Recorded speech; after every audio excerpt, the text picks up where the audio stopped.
Tanghalian time. Bigay ng Panginoon Diyos ayon sa Mateo 6:9, Ama namin nasa langit ka. In verse 11, bigyan mo kami ng aming kakanin araw-araw. So pinapaalam lang ng Panginoong Yesus sa lahat ng tao sa buong mundo na ang pagkain natin araw-araw ay bigay ng Panginoong Diyos. Yun ang nakasulat sa Mateo 6:9-11. Maraming salamat po sa iyo, Panginoong Diyos, sa bigay mong tanghalian sa akin. Salamat po sa ngalan ni Jesus. Amen. Ang tanong, bakit natin pinasasalamatan ng Diyos? Galing nga sa kanyang pagkain natin eh. Kaya marapat lamang na pasalamatan natin siya. Ngayon, ang tanong, utos ba na magpasalamat tayo sa kanya? Opo. Unang Thessalonica chapter 5 verse 16, magalak kayong lagi. 17, manalangin kayo. 18, laging mapagpasalamat sa Diyos sapagkat yung kalooban niya para sa inyo sa ngalan ni Jesucristo. Kaya yan utos yan. Kaya natin ginagawa yung magpasalamat sa Diyos. Kaya kung hindi lang utos, ba't mo pasusundin? Pag hindi mo sinunod, bahala ka, buhay mo yan eh. Okay? Kain na tayo. Hindi po nananakot. Wala pong pananakot ha. Nagsasabi lang po ako ng biblical teaching. Kayo po, kung hindi kayo mahilig magpasalamat, wala naman akong magagawa. Buhay ninyo yan eh. Ayan. Sige, kain na tayo. Ito, pinagsama ko na yung pasit at saka kanin. Total, ganun din naman. Magsasama rin naman sa loob yan eh. At gumawa ko ng kape.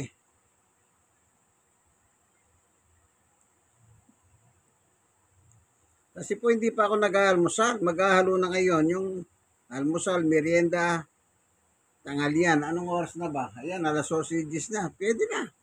Meron pa akong gagawin namin. Maglalaba pa yung tunay na matsuman eh.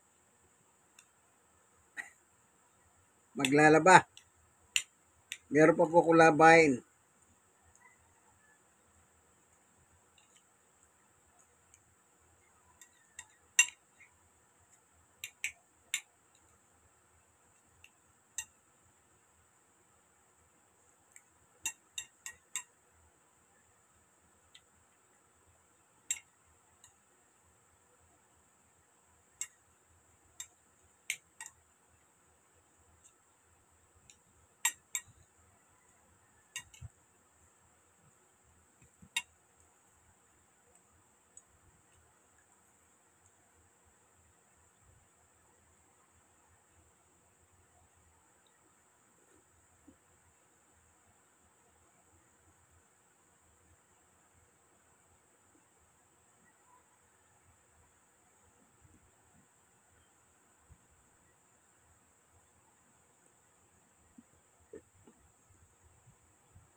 Painit yung kape eh.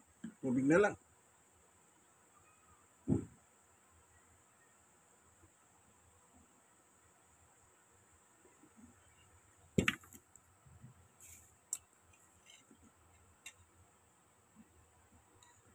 Bumili ako ng kanin, 20. Bumili akong pasit, 20.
Sabi ng meron ka ba nabasa o narinig yata sa harap ng TV o palabas sa TV. Yan pasit daw, hindi pwedeng gawing ulam. Sabi nila. Kayo nanonood. Sa tingin nyo, di ba pwedeng gawing ulam ang pasit?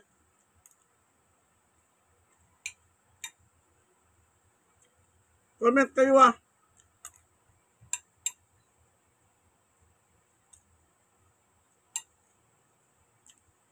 Kagaya nito, yan, pasit tsaka sila, nakasama niya.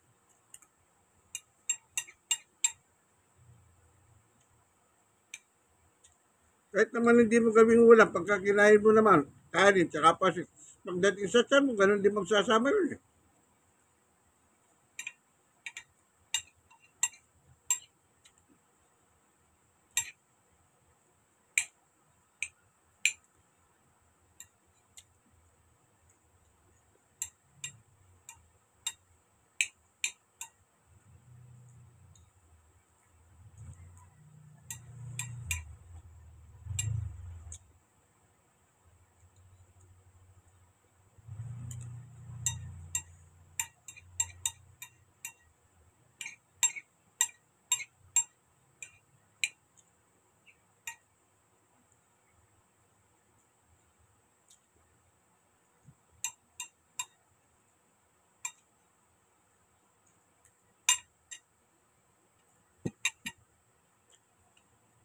Siyempre pwede, di ba? Hindi ko lang narinig yung paliwanag eh, yung bakit. Kayo, baka alam nyo.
Bagong gupit si Winter.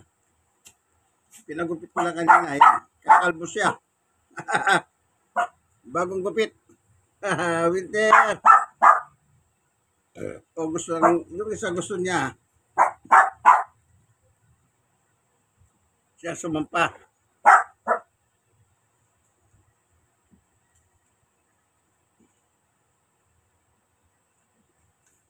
Si Winter yun, bagong gupit. Si Summer sa Lunis. Pang budget eh.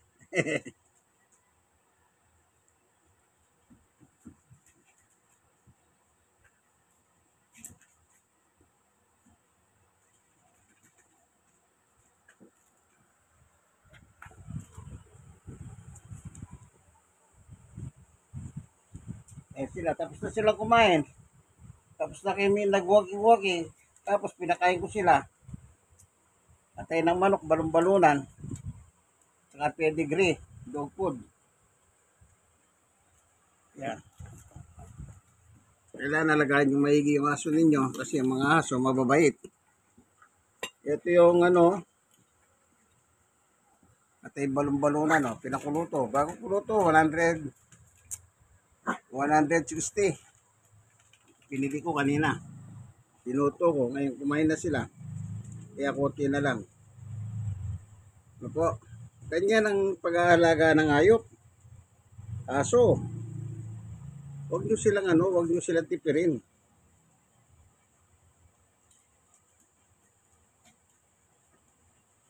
Huwag nyo silang pakainin tira-tira. Ganyan ang pag-aalaga. Sabi nga, yung nabasa ko doon sa pagupitan ng aso, ang aso, hindi mo buhong buhay yan. Ganda eh.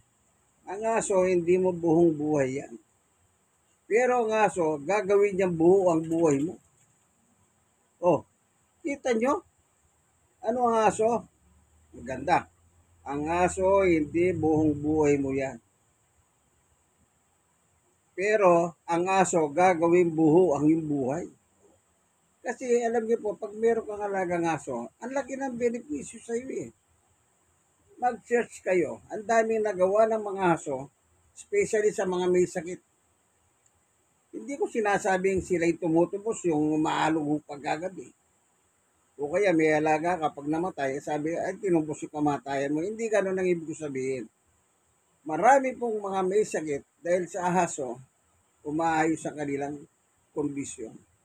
Kung baga kahit wala kang karamdaman, yung aso, nabubuo yung buhay mo kasi saka nakakita ng alaga, pag dumating ka, ang saya-saya ng aso. Kaya sabi ko po sa iyo, kahit saktan mo pa ang aso, iwanan mo, pagbalik mo, masayang sasalubong sa iyo yan. Yun, napakaganda, no? Kaya hindi mo buong buhay ang aso kasi mamamatay din yan eh. Pero gagawin niya buo ang buhay mo. Mahal mo sa buhay, ayaw nila sa iyo, pero magdala kang aso. Kahit anong gawin mo, gusto sa iyo yan. Po. Sana may natutunan kayo. God bless us all. Bye-bye.